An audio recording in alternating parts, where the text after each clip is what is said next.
Hey everybody, welcome back to our weekly podcast. My name is Patrick Tan, the General Counsel for ChatArgos. With me as usual every week is my CEO and Chief Data Scientist, Jonathan Reiter. It's a great pleasure to be here with you guys again. Thank you for all the great comments on the last... And do not comment on the coordinated t-shirts. We didn't plan this. This was an accident.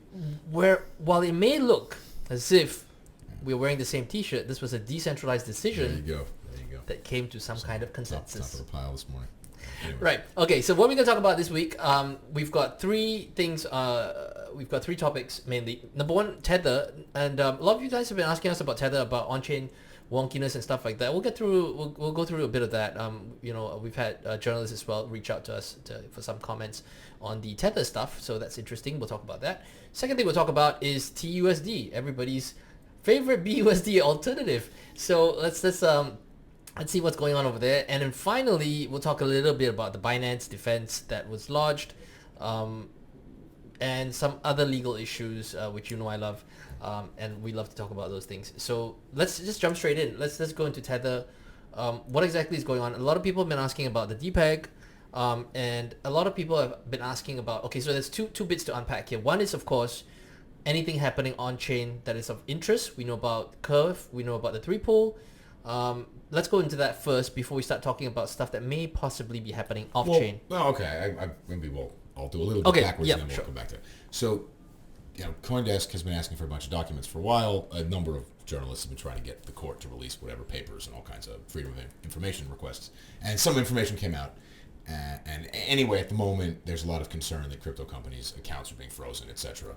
Constant fears, whether they're justified or, these are just sort of fake news. It doesn't matter. So in that context, CoinDesk's order was granted. They were sent a bunch of information, and Tether has been consistently trading below $1 on a number of decentralized protocol, whatever we'll come back to in a second. And Tether released a press release that it's their typical sort of blustery, everything we're doing is fantastic, we're the best at this stuff. I mean, in their defense, the thing is still basically trading at $1, so I have some sympathy for the idea that they're not doing it totally wrong. Fine. Their defense was not perhaps the most substantive, but it was very whatever. It was very on brand. They show a lot of information. Yeah, it's very on brand. It's very on brand. And their brand is retaining the peg. So, that's worked. I'm not criticizing that. What you've seen, so I think people understand generally how Uniswap works. So on a centralized exchange, and we know this particularly in the case of, for example, FTX Alameda, they were able to keep the peg at 1 because they had somebody's dollars, and if you redeem, they would buy them from you for $1. Yeah. People weren't redeeming them. But if you have an exchange that trades Tether, you're friendly with Tether, and you have a whole bunch of dollars, even if they're your client's dollars, you can maintain the peg on your exchange with those dollars. All good, right? You might even be able to code that into your system, and it'll probably be fine. On a decentralized exchange, in this vague style of Uniswap, you're going to get a more transparent price because there's nobody there that's coding in, it's worth $1, I have a bunch of somebody's dollars, and whatever, we'll keep this thing in place. Uniswap has some capital efficiency issues for stablecoin trading, namely that you'd have to shove a whole bunch of 2 different stablecoins into Uniswap to be able to make prices in meaningful amounts of stablecoins and keep the price close to 1. This is the way XY equals K works. Yeah. So Curve was designed as an alternative that sort of suppresses the price volatility by assuming that somebody will come in and arb if the price moves a little bit away from 1. Curve is like Uniswap, where you really believe the price you start with is the correct and always future price.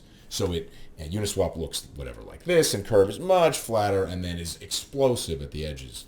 This is why the UST stuff in Curve, the UST price was 99.9 cents, 99.8 cents, boom. Whereas if it was in Uniswap, the price would have simply gone down much more quickly. Better, worse, whatever. So you can see now in Curve the balance in the large pool that has 2 proper dollar-backed stablecoins and Tether, which is whatever Tether's redemption process is got a lot more Tether in it, which means Tether starts trading significantly below $1. Significantly is 99.70, 99.60, whatever, numbers like that. I don't know where it last was, but something like 75% of the pool. So again, for people who are familiar with Uniswap, if 3/4 of your pool is one asset and 1/4 of your pool is the other asset, well, the price is the ratio of those two amounts. Yeah, that's nowhere near 1. In Curve, that's very, very suppressed, and it's much flatter in the center. Of course, eventually, when you get to 99.9 and 0.1, the price, explodes, goes to 0, because it has to, the integral over the entire whatever domain has to come out to the same number. So you're seeing persistently Tether trading at a significant discount now, which tells you people don't want. We'll do some actual macroeconomics here. So in traditional pegged currency, the Hong Kong dollar, whatever, the Argentine peso used to be pegged. When people are concerned a currency will devalue, you don't see the price drop because banks are still honoring the peg. The government is still honoring the peg. The peg hasn't broken, right? The peg is still there. But the short-term interest rates start to spike because people are borrowing to short the currency. So before Argentina went 20-some years ago, you were looking at over 100% interest rates. When there have been occasional Hong Kong issues, short-term interest rates will spike. There's not that many peg currencies anymore that are major traded, but this used to be a big thing. The George Soros Bank of England stuff was all about the Bank of England hiking the base rate to try to keep money in the UK, and eventually the base rate was at a level that was damaging the economy, and they stopped. Stablecoins don't work that way because there's no central bank, there's no risk-free deposit rate, there is no massive short-term borrowing and lending market. And not to segue too much, but that's actually the substantive content of a paper that you would why risk-free. I'm involved in some academic work where we've looked at whether or not that's happening. If anybody will be at whatever blockchain conference in Kuwait in October, we're presenting that. That's a paper that's been accepted by IEEE, which actually says that risk-free interest rates are not possible in DeFi. Yeah. So okay. So there is the way that traditional money markets work, there's some central bank, commercial bank, expand, contract the money supply as required. So people want to borrow at 80%, the bank can keep lending you at 80, get the reserves from somewhere, whatever. That facility doesn't exist here, so that pricing signal's gone. So what you have instead as a pricing signal is some decentralized exchange where nobody's earning any interest and the thing's trading at 99.8 cents. Right? That is morally the equivalent of the Argentine peso's overnight borrowing rate being 400% right before it devalues, even though the spot price is still 1. There has to be a mechanism for that. So you're seeing that here because the normal leg has been removed and the price transmission moves somewhere else. In the case of Alameda, we now kind of know 100% that they were maintaining the Tether peg on FTX using customer money. Because, that's where money went, right? You can maintain a peg successfully with customer money. That's not the problem there.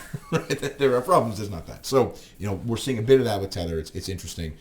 If it turns out that a bunch of their money gets seized, this thing is going to go a lot lower than 99.80, right? So there's some probability. No, correct. So now we're kind of like bleeding into the whole off-chain stuff. But let's talk about on-chain because that's what we're known for. That's what people have asked. Has there been any wonkiness in terms of on-chain behavior in Tether, mints, burns? Now, we can talk about Tether Redemptions. We haven't seen any Tether Redemptions on Ethereum for the longest time, or at least there hasn't been any incentive. There's a little bit of stuff. There's a little bit. I stand corrected. There was a little bit of burn of Tether on Ethereum, but it was insignificant, and it's definitely not within the seasonal variation. Like, there just hasn't really been much activity in terms of, like, basically, it at least from what the on-chain data seems to suggest, what it looks like is that nobody's redeeming Tether on Ethereum. Is that fair to say? I mean, it certainly dropped a lot for quite a while now. Yeah, yes, so for the longest time, there's just basically been, up to a couple of, I think last week or so, there was but generally there's been no redemptions of Tether on Ethereum, so there's only a couple of redemptions, either A, that's managed by insiders, or B, people are very happy with the Tether that they have on Ethereum and they have no intention to redeem that for real money in the real world. Yeah, look, these are all possible explanations. I don't know what to tell you. If it's trading persistently below 1 on a decentralized exchange, you would expect that people would simply buy it, transfer it to an exchange. Exactly, and then redeem it. Redeem it for dollars. There's a fee associated with that, but for a while this was trading at, $99.70, $99.60, so that should be no problem. I know people who historically in these scares have purchased Tether well below and managed to flip. Correct. Yeah. Whatever. That's the thing. Actually flip for dollars, right? And we've seen during the SIVB SBNY insolvency weekend, we saw people make use of that through Uniswap. I think to the curve pool as well. Who were actually arbitraging USDC because USDC had depegged to the point it was like 85 cents at its lowest? There's lots of low wicks on that one. But look, if you believe that So look, if you, I would say that's a completely different issue. I would say USDC and USDT are completely different. Like, there's no comparison in terms of, like, if you were going to arbitrage USDC, you're taking a gamble that somebody's going to backstop the bank. That's different. You kind of know where the dollars are. You don't really think that the dollar's going to get seized by the feds. Okay, so I think the math is identical. Maybe the moral side. Yeah, correct. That's what I'm saying. The math is fine. I get the idea of the arbitrage, but I think that the risk matrix by which you would make that arbitrage trade might be slightly different. The risk assessment. USDC, you were betting that Silicon Valley Bank would get saved, bailed out, Circle would get the money from somebody, they'd do an equity raise, whatever. Whereas in this case, I guess you're betting whether or not Tether's money gets seized. So we use this word seized quite a bit, and I think it's important to draw that distinction because what happened last time? Exactly. So, but oftentimes, right, people have been saying, like, hey, is Tether's USDTs, it's Tether backed, basically. It's Tether backed. But we've written about this extensively. It's on our Medium page. It's on the company's blog page. That's not the right question you should ask. The right question you should be asking is the money going to get seized? Not because people. I'm glad actually, because that more people are starting to look at it from the other perspective. Yeah. But for the longest time, people were just asking whether or not Tether is backed, and I think, I always go back to the same analogy, and I love this analogy because it's the easiest one to understand. Let's say you have a car, your friend borrows your car to run drugs across the Mexican border, and it gets impounded by the DEA, and it gets seized. It's not that the car doesn't exist. I would just like to see you drive that off the lot. I think Bitfinex, maybe ahead among everybody, would say they probably made most of the money up at the beginning, and even if they ended up with it now, they're still not okay. Whatever, right? We're trying to parse out the difference there, which is there was almost certainly a regime in which either the money was sitting in people's, personal bank accounts, not connected, they didn't have enough money, whatever, and a regime where they seem to have most of the money. We've talked about this a couple times. But now that people are, Binance bank account numbers are getting published right in the newspaper, people are really focusing on where the money sits, and it's more and more likely now that there may be another incident. If the assets are somewhere in the United States, they claim to hold mainly T-bills, so they're at least within the reach of the not even so long arm of the law. That may get chopped off. Well, I mean, they've survived $850 million. At that point, that was substantially all their money. Yeah. Right. Yeah. In that money seizure stroke hack incident, is kind of all mashed together. We don't know exactly. We may never find out exactly what happened there. Yeah, most, if not all, the money got seized and disappeared, and they managed to claw themselves back to having a tremendous amount of money. So, like, they run a profitable exchange. This worked as a business. Okay. Yeah. And that's something I think that we need to, it is kind of fashionable now to kind of like hate on Tether and say that the whole thing's just going to disappear, it's going to go belly up and stuff like that. But I just want to say that historically they have gone from a situation where it looked as if it was completely irrecoverable to sorry, but I would say there's a difference between making back something like $1 billion, running a crypto exchange in the bull market environment. No, and that's what I'm going to... making back $100 Exactly. million. So that's what I'm saying. I'm saying that they've had some lucky breaks in the past. For sure. I'm not sure if the macro environment now favors such an incredible comeback story. I mean, everybody loves a good comeback story. So I just don't know whether this is going to be one of those. I mean, digging yourself out of a $50 billion whatever hole. I mean, it seems unlikely that the next crypto bull market will provide so much money all over the place that these guys are able to accumulate in short order from a massive deficit an extra $50 billion. That's too many dollars. But you know what? Raz Mataz, if you can pull it off, kudos to you. What was her name? Razzle Khan. Razzle Khan. That's right. Who stole a bunch of that money. Yeah. So okay, that's it. That's about as much. I mean, we've looked at Tether on Ethereum. Tether on Tron, to be honest, nothing much is going on. Those people are not redeeming for dollars, right? We've discussed this many times. That's not a community that wants dollars. Yeah. So for whatever reason. So we don't real bank account dollars. So just purely on-chain stuff. Just purely based on on-chain stuff, nothing's really going on. Nothing. We've not. You can see the stuff in the curve pool imbalance. That actually is more connected with stuff that's happening off-chain. There have been rumors that a sunset of documents have been leaked to CoinDesk. Well, not leaked. They were given to them. Given. Right? Yeah. Given. So documents have been given to CoinDesk. They are in the process of getting ready to publish these things. and that's what's causing, what you see in the curve pool. That's also why you see... There's a history of weird stuff happening with Tether in the market, and then an announcement coming out. People have lawyers talk to people, whatever. Like, no, there's no allegation anything wrong is going on there. Yep. Yeah, we'll see. We'll see. That having been said, though, we have actually monitored and seen some flows where we've seen, I think it's a Bitfinex wallet that took out USDT, swapped it to USDC in one of the curve pools. Yeah. From the USDC, it went to an OTC provider, and then from the OTC provider, it went back to Coinbase. And I think so. I think it was Coinbase. So we've seen large amounts do that. Again, that may mean everything and it may mean nothing at all, because it could just be somebody pulling 30 million. Exactly. Somebody just wanted to get out of Tether because, when things go wrong, you don't stick around to ask what's going on. You just get out. Yeah. Oh, fair enough. So all these things are reasonable possibilities. Okay, so let's now bounce into TUSD, because TUSD is a whole bunch of stuff nobody's talking about. Well, people are starting to talk about it, but nobody's really... Yeah, go ahead. I think mechanics here that are interesting for people to understand. So the true dollar for a long time existed on Ethereum, and then a bit on Tron. Now, Tron became larger a few months ago, whatever. There was a Binance Peg version of the true dollar on Binance Smart Chain. It's, I think, 28 million at the moment. They were 10 and went up to 20, whatever, something. So it's not zero, but it's a, what amount of money. Yep. So these are the normal Binance wrapped tokens issued on Binance Smart Chain. Fine. So around the time that the true dollar people, the Binance people, and Tron people all started to be publicly much more closely associated with each other, True Dollar announced that they would be issuing native tokens on Binance Smart Chain. So these are not tokens that are wrapped by Binance on Ethereum and then issued on Binance Smart Chain. True Dollar would just issue some tokens itself and have presumably dollars in a bank account like it normally promises to do. So there were announcements about that, and then they launched it, and I did look for a little while, and the issuance was like $1,000. And there were clearly, somebody minted $10, transferred them, redeemed them. Fine. These are test transactions. Completely standard. Testing in production may have issues, but I guess cryptocurrency in general is testing in production, so whatever. Par for the course.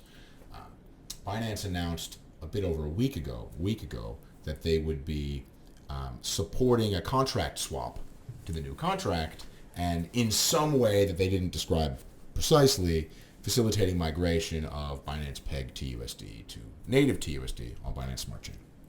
So this is interesting for two reasons. One, we know what steps need to be taken to achieve this, and two, some of those steps are challenging to take for software reasons, actually that relate to some extent to stuff Patrick McKenzie and David Gerard have talked about over the years, where kind of a lot of the consequences of doing things this way have been thought out in other contexts, but maybe not here. So how would this work? So if someone is holding a Binance Peg TUSD on BSC, they can go to Binance and say, I want to turn this into a native one. Yeah. Stylistically, we're not talking about what buttons you press on the webpage. Binance would take that token, burn it, will release the TUSD on the Ethereum side from their backing wallet. All right, go back to TUSD and say, give me dollars, and then go to TUSD and say, now that you have those dollars, please give me a fresh one over here. TUSD may do what Tether calls a contract swap, same process. And then they can return that fresh native TUSD to you. Fine. That all makes sense. I think we understand how that would work. So TUSD migrated contracts on Ethereum several years ago. They did things a little bit differently. They coded their contract such that when you transfer the old token, it just turned into the new token. Fine. Because they're the issuer, they can pull that off a bit more easily. Now, what's interesting here is that at that time, there wasn't a tremendous amount of DeFi. Binance Smart Chain is all about DeFi, Pancake Swap, Venus Protocol, whatever. We'll talk about Venus Protocol in a second if you want. It may not work to do stuff like that on Binance Smart Chains. They have to be a little bit more careful. Why might it not work? So let's say I've gone to Patrick and I've pledged a bunch of BNB to borrow some Binance Peg TUSD. Okay, so you have 100 BNB and I have whatever. Okay, so I go off and I do my thing. So I have a liability to him. I borrowed money from him. I have to return these TUSD. Well, if I go off and turn those TUSD into a different kind of TUSD, they're both TUSD, but one of them is 0x and the other one is 0x something else. Yes. And depending on how you're programmed, you may not understand if those are the same. you might be an immutable contract that can't ever be made to understand those aren't the same. So I try to send you my other tokens, and I guess you receive them, but you don't give me credit for it, and now my money's lost. I can't pay my loan back. Whatever. So you could also be programmed in such a way that you can be updated, whatever. That's complicated, and some services in general will do things in different ways. Binance Smart Chain may not have the largest panoply of services in the world, but certainly Ethereum, Avalanche, whatever. There's huge numbers of people trying to do this kind of stuff, all in different ways. So Binance has to give people the opportunity to do this manually, retaining their legacy TUSD for a while to pay their loans back. That could go on forever, right? So there are still legacy 2018 era old TUSD sitting in Binance exchange wallets. Yeah. People must have deposited in 2018 that nobody's ever withdrawn. And they have to keep them forever. Yeah. There is no redenomination. So one of the big motivating cases for cryptocurrency in general, situations again like Argentina, where the Argentine government says all of your US dollar deposits are now Argentine peso deposits. Oh, and by the way, the exchange rate is no longer 1, it's now 5. Whatever. You can't do that here. You can't do that here by design. There's no central bank where you can go in and swap your old denominated dollars. Like, you remember, this happens a lot. Well, no. Okay. So, functionally, I get what you're saying, right? Like, so, but there is there like a, do you recall when the British, the Bank of England was swapping out notes, and you could go there and you could swap them to new notes and stuff like that? There's no equivalent. Well, TUSD will do that for the dollars, right? But there's nobody that can go to the banking system and say flip everything. Correct. So your protocol is immutable. Yeah. So whatever you think of, looking if there's a bank sign out the window, whatever. HSBC. HSBC is not immutable. Right? Someone calls HSBC and says redenominate all your Turkish lira, whatever the system does that, right? That's fine. I've worked in finance in places where the currency was redenominated. Turkish lira, they chopped off 6 zeros. Yep. All the euro legacy currencies, right? Deutschmarks got turned into euros. Everybody knows how to do this. I will say, my experience in every financial institution I've ever worked in, it was a bit of a problem, and it was a lot more testing and mistakes than you'd expect for a process that happens every so often, but whatever. It's a thing, right? Currency codes change and denominations change. So the problem is not that there's no central bank. The problem is that there's no way for any authority to just force everyone to change. Yeah. You would need to make Aave understand that this token was this token. So, and that's okay. So that's the problem with decentralization and immutability. Or what's the Robert Breedlove, the self-sovereign, you can't tell me what to do. Fair enough.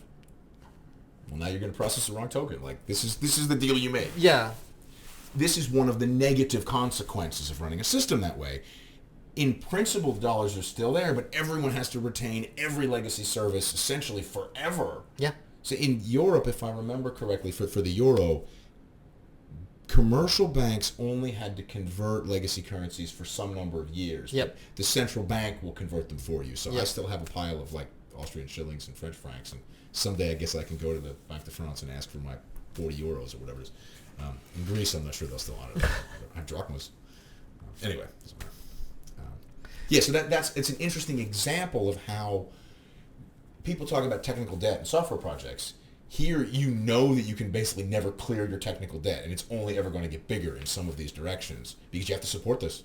Binance needs to maintain someone running that conversion process until the balance of Binance Peg TUSD is 0, and if anyone that had a DeFi deposit of legacy TUSD died or forgot their keys, the balance will not be 0, ever.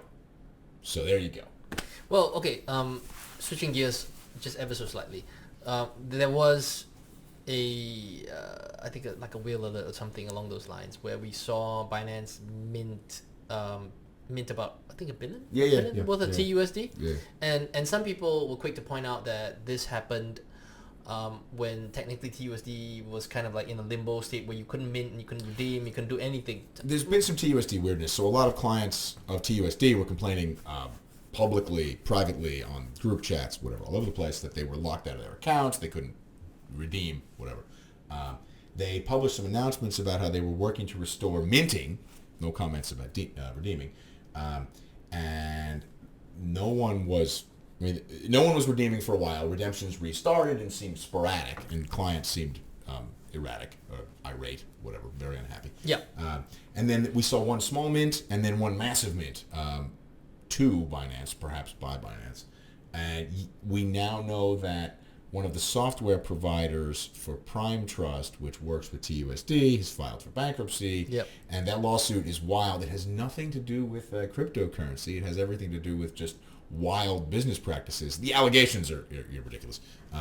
So, yeah, it's not clear what's really going on there. It's conceivable there's no financial problems. It's just that their provider is, allegations, people are suing each other and businesses defrauding other parts of businesses. Nothing to do with them. So True Dollar at all. Okay, So who knows? We don't know whose problems these are. What do you make of the? Well, this is definitely a conspiracy theory because, Okay. What do you make of that theory that this TUSD that's been minted that's somehow appeared on Binance is unbacked? Well, we don't know. We genuinely don't know. Okay, that's a straight up conspiracy theory because there's no evidence that's the case. Yeah, there's no evidence that's the case. There's no evidence that's not the case. But we don't know. Keep going. So it's a conspiracy theory, right? Like, let's say you have $1 billion of TUSD that's unbacked. It gets shunted to Binance, and that seems to me, because TUSD is a major trading pair with the BNB token. So that seems to me, if you wanted to prop up BNB, this seems like a good way to do it. But bear in mind, this is completely... Yeah, there's no evidence. There is no evidence at all. But that's why I said I did preface with the caveat that this is a conspiracy theory. Okay, so I'm going to sort of... If you think this is all part of one group doing stuff together, then there's functionally no difference between them doing what you just said and just printing a bunch of money to their own on-exchange account and buying the stuff anyway. So, well, no. I mean, no. I guess there's slightly different versions of the fraud, but I don't know that there's any reason to believe people do one instead of the other. So visually... There's no evidence for anything. Visually, I mean, if you wanted to just wash trade and just create a fake market for BNB on Binance, this would look at least... Okay, but they could do that anyway. So they could do that anyway. But now you've got this TUSD. It goes into Binance. You could also take it off, go into Pancake, create a TUSD BNB pair, go into there and just pump the crap out of it. Okay, I mean, sure, it's possible. There's no okay. Yeah, I know. I'm just saying that it's a conspiracy theory. It's out there. It's just something, some food for thought. Okay. I'm not saying that there's any truth to this at all. Hence, conspiracy theory. Okay. All right. So finally,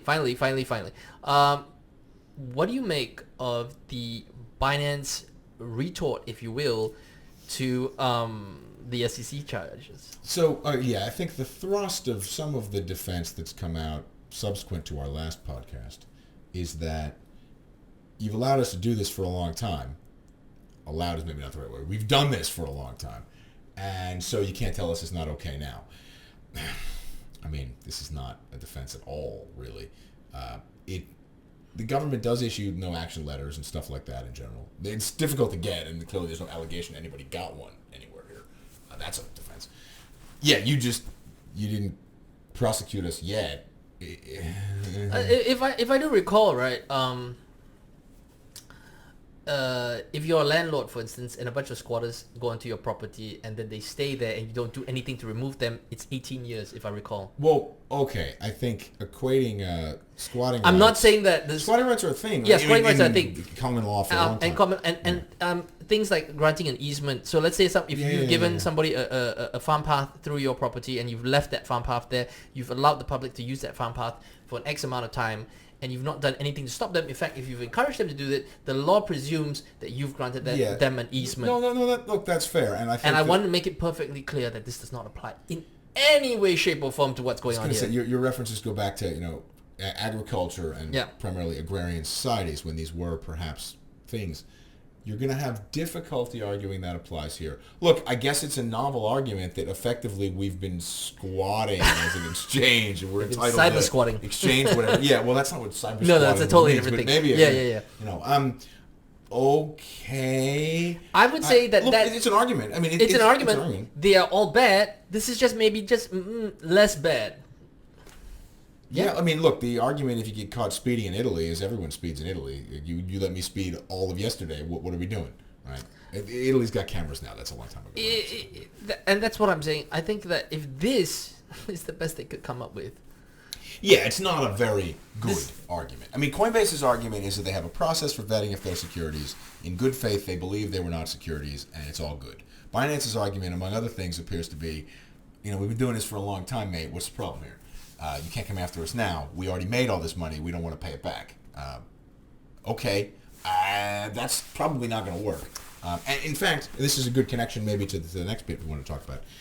These Prometheum folks. So, one of the arguments that Coinbase has made is that there's no way for them to register. Binance has effectively is now sort of arguing, we've been doing this openly forever. I don't see how this could possibly be a problem. What are you complaining about? Again, at some point, the government does have a responsibility to go after people for things. Yeah. And if they'd never prosecuted anybody for any of this stuff, they would have a much stronger argument. They've prosecuted lots of people for this. It just tends to be smaller. But this unregistered securities, blockchain-y stuff's been all over the place. These Prometheum folks have essentially come out of nowhere. There's a second firm as well whose name escapes me right now. Yep. And they've gotten registrations, and their licenses, whatever. They're set up to operate as some kind of special purpose broker-dealer for doing securities on blockchains. We're not trying to use the precise legal words. We're trying to be sort of accessible here. So they can do the exchange stuff, the broker stuff, the custody stuff, the settlement stuff, the clearing stuff, all that stuff. They have some kind of licenses that allow that. And these guys have been doing the podcast, interview, whatever circuit, and congressional hearings. They kind of came out of nowhere, and people seem a little surprised about what's happened there. The backstory, I don't really know. Their attitude appears to be, we managed to register, so you can too. And many people have pointed out that while they can register, it's not clear they can list anything but Bitcoin. Fair, like that's true. I think the only thing where people be very comfortable, where they could probably get a proper law firm to say, enjoy yourself, is Bitcoin. Yeah. And other stuff, is a little bit more marginal. Yeah. Someone, I honestly forget who, was trying to explain that, in some sense, this means Coinbase does have a path to registration. It just would kill their business, and they'd get sued by their investors for doing this. That's probably right, and may well be where this is going. Oh, well, no, here's an interesting thing, though.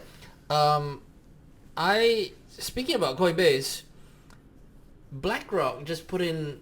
there was a headline that they're considering applying for a Bitcoin ETF. Yeah. So CoinDesk just reported, and we don't know if this is the case, but CoinDesk just reported about a couple of hours ago, just before this recording, that BlackRock actually did put in the application for their ETF, and they've named Coinbase as the custodian. Yeah, look, so the SEC's complaints around this have always been relatively clear. Yeah. They were about the lack of surveillance agreements for significant parts of the market, whatever the rest of it. But I guess the bigger question then is, what about the SEC lawsuit? Like, they are not Coinbase. There's no, for Bitcoin, right? There's no allegation that Coinbase needs to be registered. I don't think anybody's claiming that. Do they need? Okay, so I think that's fair. So, and I think this is an important point to note. So, whilst the SEC suit continues, if Bitcoin is not considered a registered security, and then Coinbase decides that they want to offer custodial services for Bitcoin, then is there a requirement, which they can do, is there a requirement for them to register as a custodian or to be regulated as a custodian, considering it's not a security? Yeah, okay, so if they're only going to trade Bitcoin, then they do have to do some basic money transmitter type stuff. But there are no commodity custodian things that are the same, because you have a warehouse full of gold and wheat, right? Yeah. That's much less regulated. So in principle, Coinbase could lose all of their SEC stuff and be fined disastrously and whatever. But this could still operate a commodity trading platform. This could still go forward. And that's what I want.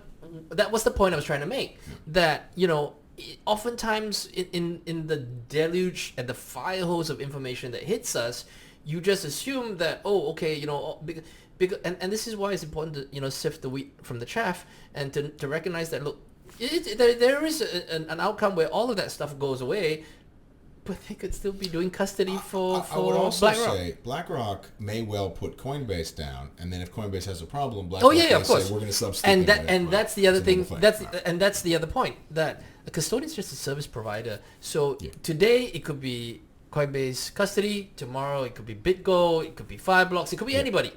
Yes. So it's not a big deal, not the end of the world. Yes. whether the ETF gets approved, not approved, I don't know. Yeah. I mean, it remains unclear if the company would survive that sort of action or not. But with the SEC's always said that they want to see better surveillance agreements and surveillance, market surveillance, whatever type of stuff. If somebody comes up with a proposed market structure that addresses those concerns, fine. If BlackRock, whatever, somebody files this thing and the government manages to eliminate a lot of these unregistered exchanges, clean up the Tether stuff, and they come out with proper surveillance procedures, it doesn't seem like they would have a problem in principle with that. Certainly, if you made a good faith attempt to address the SEC's concerns as opposed to dismissing them, then we're more likely to get your stuff approved. That's how the world works. I don't really know what to tell you in that department. Fine. Yeah, I don't know where that's going to go. The Prometheum thing is just amusing because these guys, it's not clear their business is worth anything, right? Because if you can only trade registered whatever crypto securities, and these things are already circulating on chain and the foundation never registered, how are you going to get them to register? So if you look at this, this Arbitrum Foundation ridiculousness, it seems impossible that these people, this was an incident, a month and a half ago or so, where there was a vote on whether or not a bunch of tokens were supposed to be sold to fund some foundation. The vote was no, and then they announced they'd already sold all the tokens anyway, so the vote was advisory, whatever. That thing has got a pretty good chance of being called a security, and it's not clear how they'd ever be able to come in and address the concerns now, so they're unlistable by a registered securities exchange. Is there any business available in that space? Unclear, right? And you may now have a bootstrapping problem where it's a bit too late. I don't think anybody believes the SEC's been sandbagging to get the industry in a corner so it could kill it. But that's not impossible, right? One thing you might do is say, these people are all doing stuff that's illegal. Let's let the illegality infect the entire industry and come in and just clean it all up. Just get rid of the whole thing. Yep. I don't think that was the strategy. No, I don't think so. But that may be where we are anyway. It's not a great situation for any of these people because now that someone has demonstrated, and whether there's some connections there or not, kind of doesn't matter, demonstrated they're able to get an approval process, and people recognize that under that approval process, most of the existing businesses would be worth zero. You're going to have to square that somehow, and it's not going to come down on the side of, this approval process isn't really necessary, enjoy yourselves, keep all the money. That's not how this story ends, right? That's not. Whether it ends with a large fine and a splitting of business or whatever, maybe, and this is, again, unfounded, but maybe Prometheum guys go to Coinbase and say, look, nice exchange you have there. Maybe after you pay the fines, you buy us. So maybe. But interesting times. On that note, thank you for watching. Thank you for taking the time out. If you've got any comments, we loved your comments last time, except for the spam stuff. But if you have any comments or any questions, put them down on the comment section below. Otherwise, don't forget to like and subscribe. As always, it's a privilege and a pleasure to have you guys on with us. We will see you again next week. Indeed. All right. Bye-bye.